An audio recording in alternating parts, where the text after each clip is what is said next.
Hi, welcome back to our morning view. I'm Shannon and this is Ron. And we have been missing in action because we've had a lot of things going on and we just want to give you an update. Stick around. So, if you've been following us on our channel and our journey, you know that Ron was supposed to have knee surgery in May, and we were all scheduled and set to do that. And his pre-op COVID test came back positive, and then I did a COVID test, and we both had COVID. And we were very fortunate in that our COVID was very mild, and well, it was so mild Ron didn't even know I was sick. Um, and my runny nose was not just allergies. So we recovered from that. So after COVID, we had to reschedule Ron's surgery, and we needed to take some things into consideration, one of which was our youngest daughter moving from Washington down to Texas. So we got her moved down there and settled, and Ron now is going to have surgery Tomorrow. although when you watch this he will have already had I will. surgery. Yeah. So my surgery is scheduled tomorrow morning for 6 o'clock. I'm having a total knee replacement. I got to get up in the morning and have a shower, get cleaned up, and we're going to head off. However, this is my second knee that I've had done. And I had the right one done in 2017, and we lived in a sticks and bricks. And things I think were a lot easier. We weren't minimalist.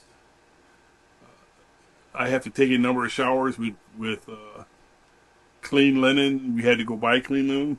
Well, if you've had surgery before, you may know. If you haven't had surgery, there's a pre-op procedure where you have a number of showers prior to your surgery date. So starting the day before, Ron had a shower in the morning with some special soap. Again tonight, and then he'll have another shower in the morning. And when we were in our house, it was easy because we had a ton of towels. Right, now Now we're minimalists and we only have what we need, so which is a bath towel each. So 2 towels, but I use one and he uses one. yeah. And then we have some beach towels. Again, 2, But one each.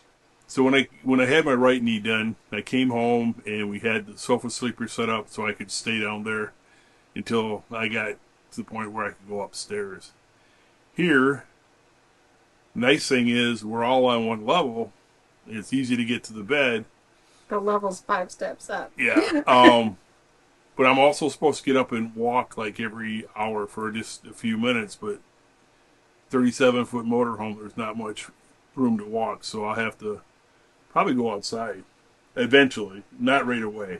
Not day 1. Not day one. So I think day one I'll probably be pretty much crashed out.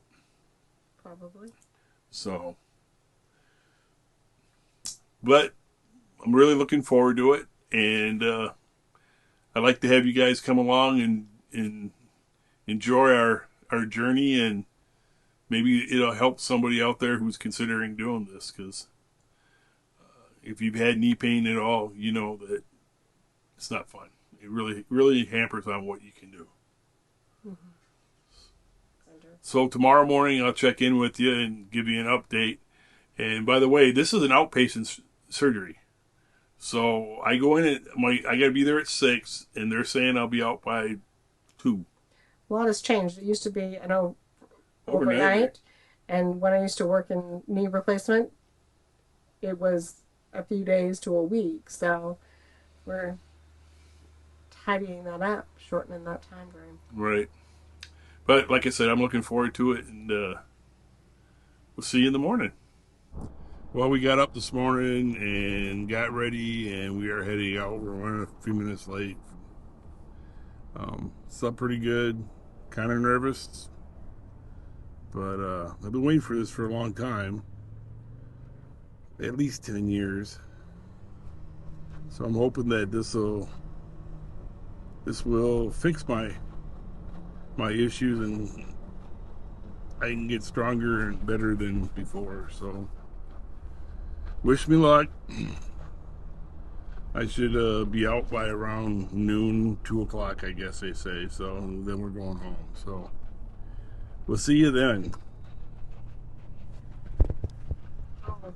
It's been almost 3 weeks since I had my surgery, and things are going good. I'm up and about. We're staying at a friend's house, as you can see. We're not in the motorhome right now. They asked us to stay at their place while they did an extended trip, so we're watching their dogs and taking care of the house. I found a few differences as far as recovering in the motorhome versus sticks and bricks. The two surgeries I had are totally different. The one I had a few weeks ago is less invasive. I think I'm about 3 weeks ahead of my recovery from my last surgery. I'm up walking about. I walked a mile the other day with no problem. So I'm going to talk about 3 different areas that I think are important: comfort, icing and elevation, and then finally exercise and PT. So for comfort, we had one couch I could lay on, and I would put my foot on the top head area of that just to keep it elevated, and I'd put the ice on my knee from there. What was nice was you stood up, and literally 5 feet from where you were at was the kitchen and the dining table. Another 5 feet or so is your bathroom, and another 5 feet you're into your bedroom. One of the problems I found was the walker would go all the way back to the bedroom, but once you got to the bedroom, you were kind of like on your own.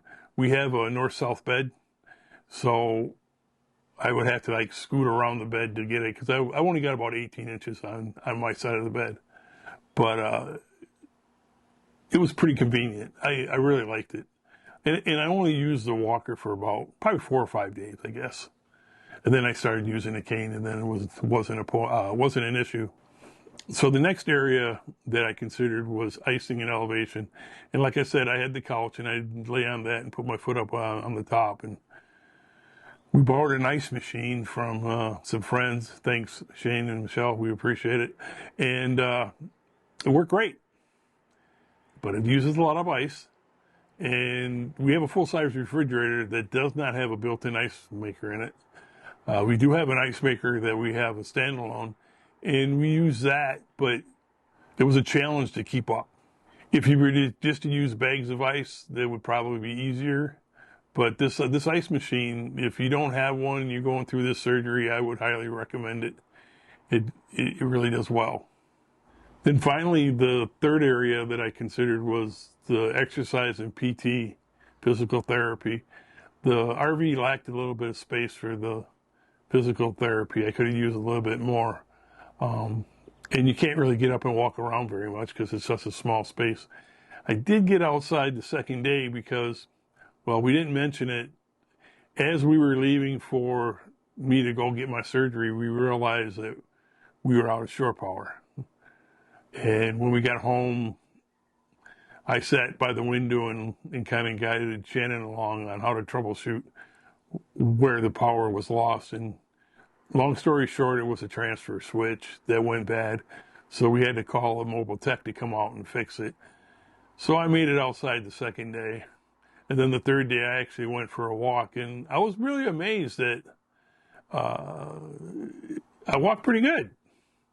And like I said, I think I'm far advanced from what I was on my previous surgery. I'd like to take a moment and thank you for watching. And if you're enjoying this video and you'd like to see more, please subscribe, like, comment, and share this video with all your friends. It really helps the channel out, and we appreciate it very much. So the overall conclusion I came up with is I think I'd rather do this in a house. It's not bad in an RV. It's very doable. If you only have an RV, I would consider maybe going someplace. If you had a casita in one of the RV parks in your area, I would recommend that. Go there, you get a little extra space.